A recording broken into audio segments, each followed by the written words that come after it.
What is welfare? Welfare can be broadly defined as a government program funded by taxpayers that provides financial aid to individuals who cannot support themselves.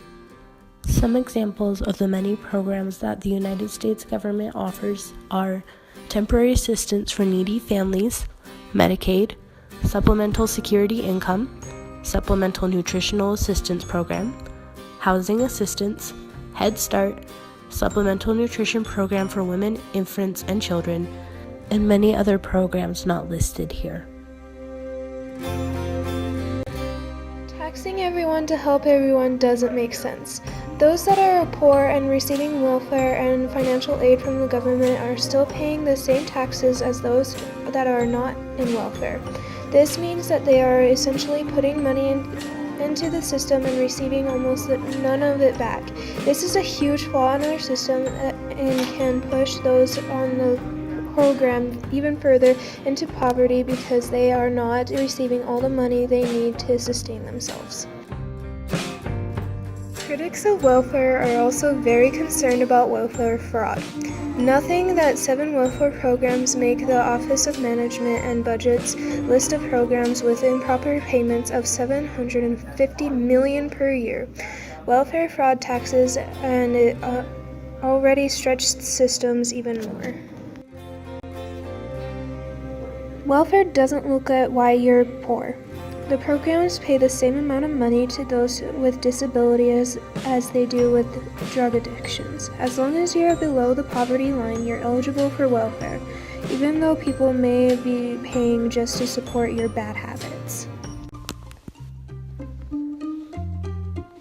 Some programs pay cash, meaning they can't track where your money is going.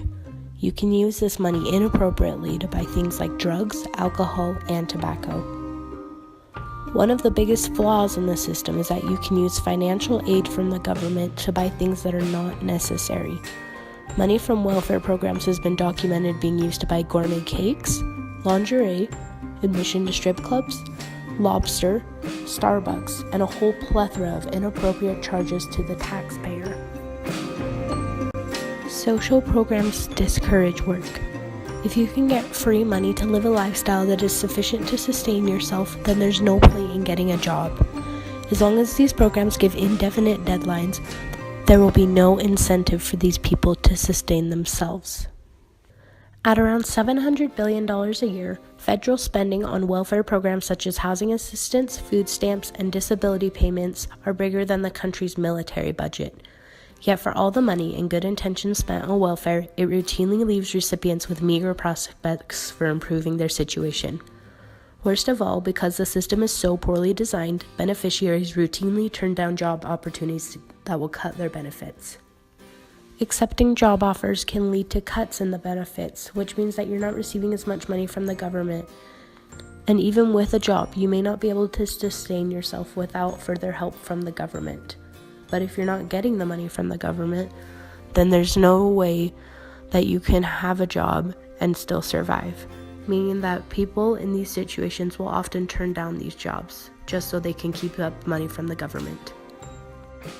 When we don't allow families to get out of poverty, we contribute to the cycle of behavioral poverty. Behavioral poverty can be defined as a set of behaviors that leads to being in poverty, such as unwed childbearing and not getting a job. These cycles are almost encouraged by the fact that if you get a job, you may be out of money and not be able to sustain yourself. These cycles are continued by fear of having your benefits cut. Behavioral poverty just adds people to the list that need assistance, meaning that we're just spending more money for every generation that comes along. Another problem with America's welfare programs is that they are redundant and inefficient. As a Heritage Foundation welfare expert noted, there are at least 12 separate programs providing food aid, 12 funding social services, and 12 assisting education.